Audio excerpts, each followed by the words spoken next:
Sejak awal kita sudah katakan kalau mengelola kayak gitu sudah pasti ada korupsinya. Hanya orang bodoh yang mengatakan itu tidak ada dugaan korupsi.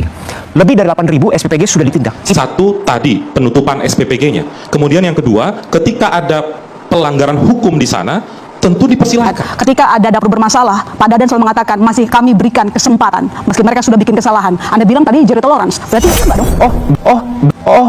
Begitu. Ibarat mencuci piring dengan oli bekas, semakin dicuci semakin tampak kotor. Demikian pula upaya Partai Gerindra yang terkesan ingin cuci tangan dari kegagalan sistem BGN dalam mencegah penyalahgunaan wewenang untuk memperkaya diri.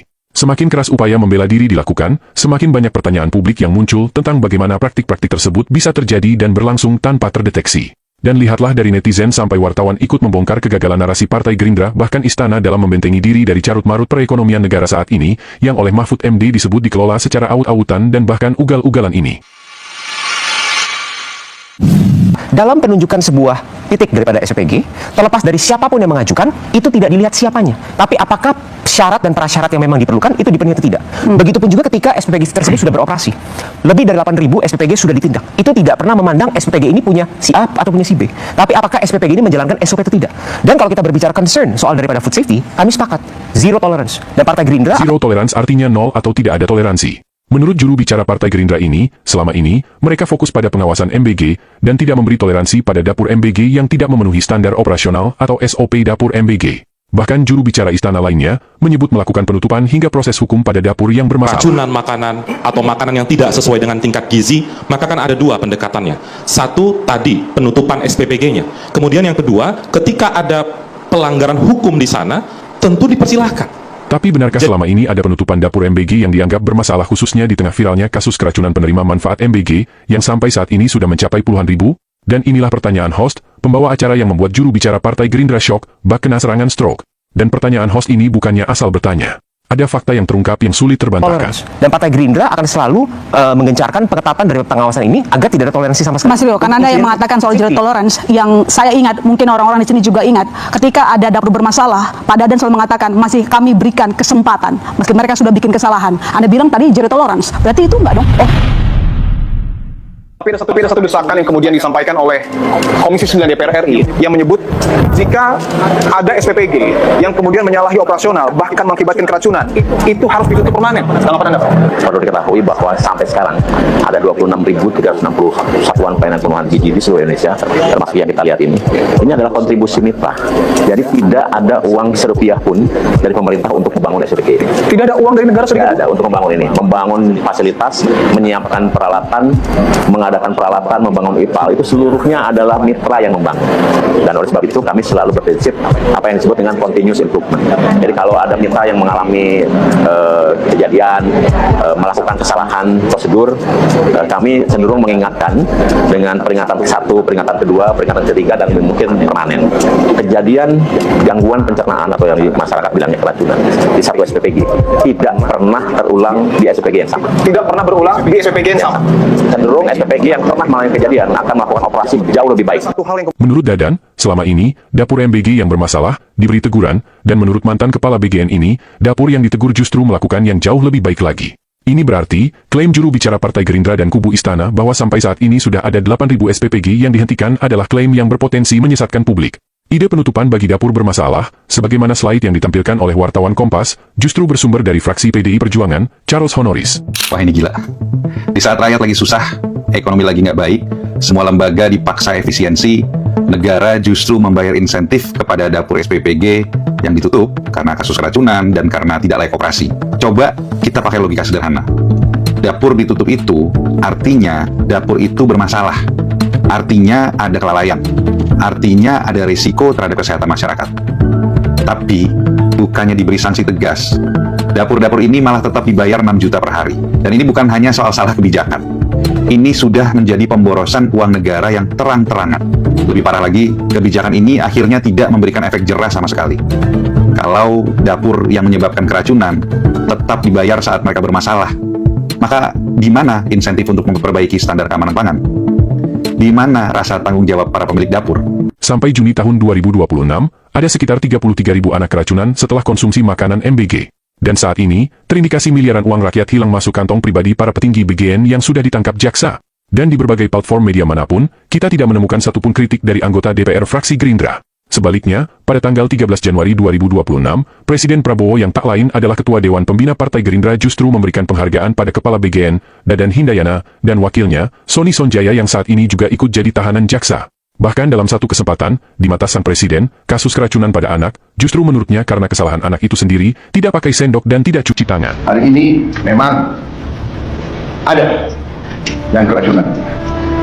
Yang keracunan sampai hari ini dari 3, sekian juta, kalau tidak salah di bawah 200 orang.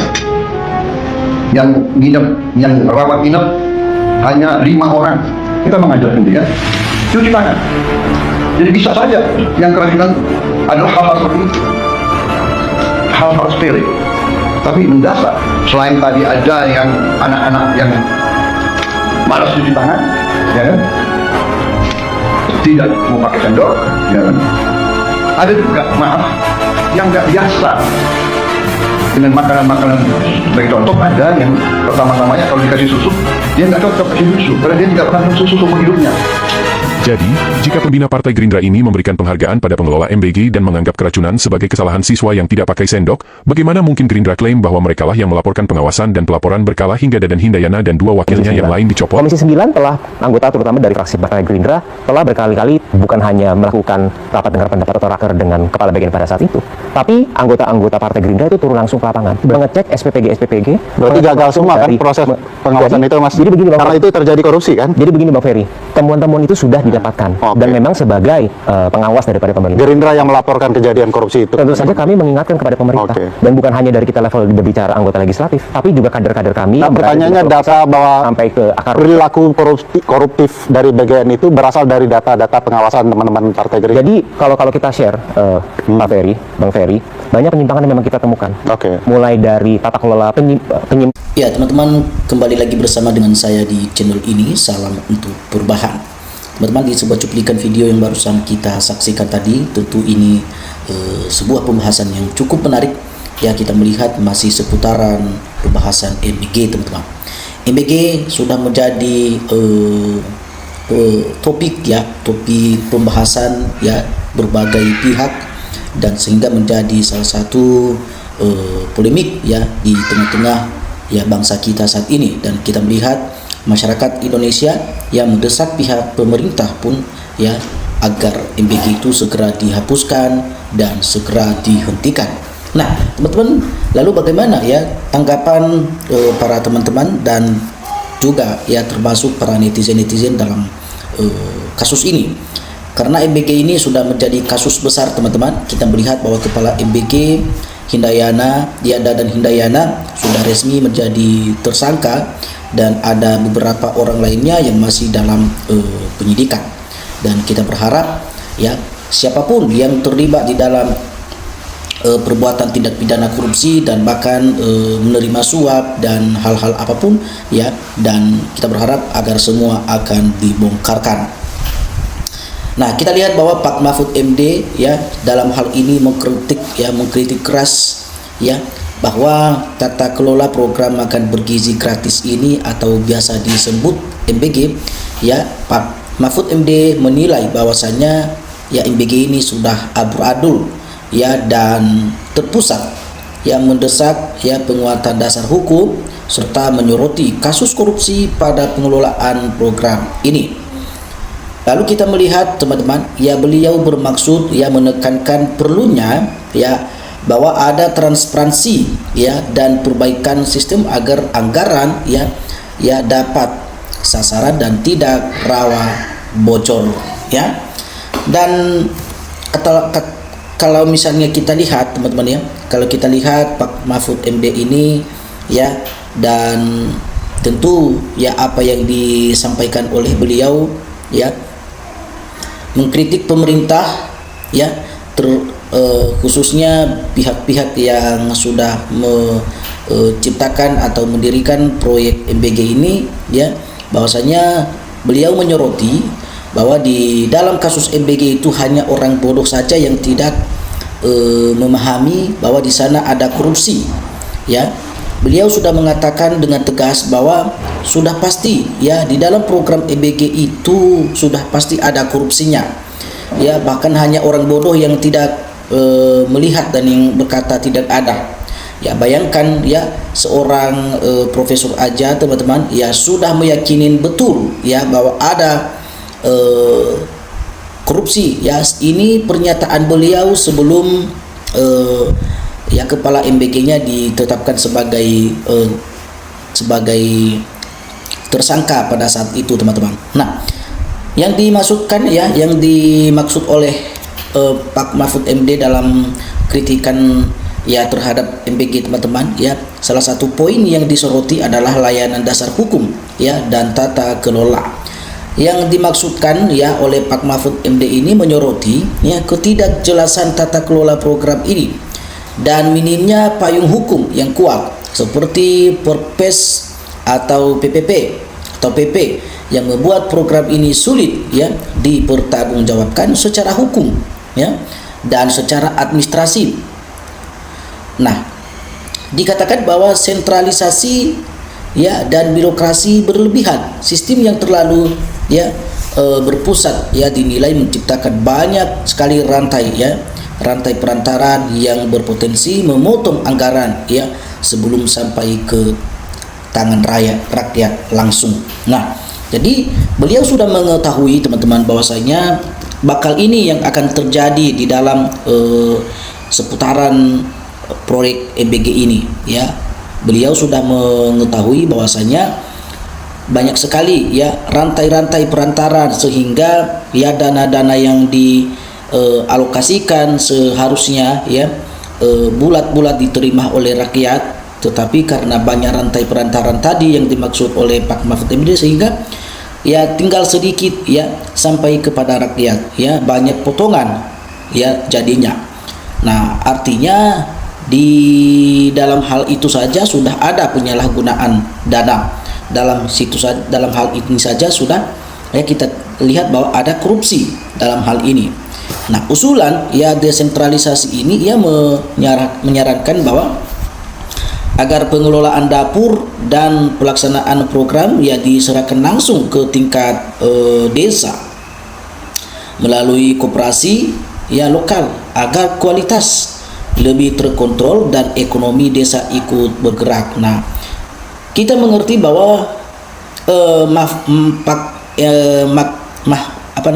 Mahfud MD dalam hal ini beliau tidak berpikir, tidak berniat untuk MBG dihapus atau apa, tetapi supaya cara pengelolaannya saja yang harus diperbaharui ya, yang harus diubah atau yang harus dibenahi, teman-teman ya. Nah, kita lihat bahwa ketimpangan upah yang disampaikan oleh Pak Mahfud MD dalam hal ini bahwa mengkritik ya ketimpangan pendapatan di lapangan ya, di mana para petugas Satuan Pelayanan Pemenuhan Gizi atau SPP ini menerima upah yang dinilainya lumayan, dan sementara banyak guru honor yang masih berpenghasilan sangat rendah. Artinya ya beliau menyoroti ya kenapa ya gaji atau upah dari para pelayanan SPPG ini ya lebih dioptimalkan ya dibanding dengan guru-guru honor yang sebagai menjadi tenaga pengajar atau di pihak kependidikan. Harusnya lebih ya dioptimalkan, lebih diutamakan ya pihak guru honor yang mengajar ya, karena itu akan menentukan juga ya nasib pendidikan, nasib anak-anak kita di sekolah juga ya. Nah, dikatakan bahwa sorotan terhadap kasus korupsi ini ia turut juga mengkritik kasus korupsi yang menyeret mantan Kepala Badan Gizi Nasional atau si Dadan Hindayana ya, dengan menilai bahwa tersangka tidak memiliki kompetensi memadai untuk dugaan penyimpangan anggaran yang berpotensi lebih besar dari yang diungkap oleh ke publik. Nah, jadi kita lihat bahwa itulah salah satu kekesalan Pak Mahfud MD dalam menyoroti ya dan mengkritik ya program MBG ini. Jadi menurut teman-teman yang ingin memberikan tanggapan atau memberikan komentar, ya silakan teman-teman, silakan tinggalkan komentar Anda di dalam video ini. Salam untuk perubahan.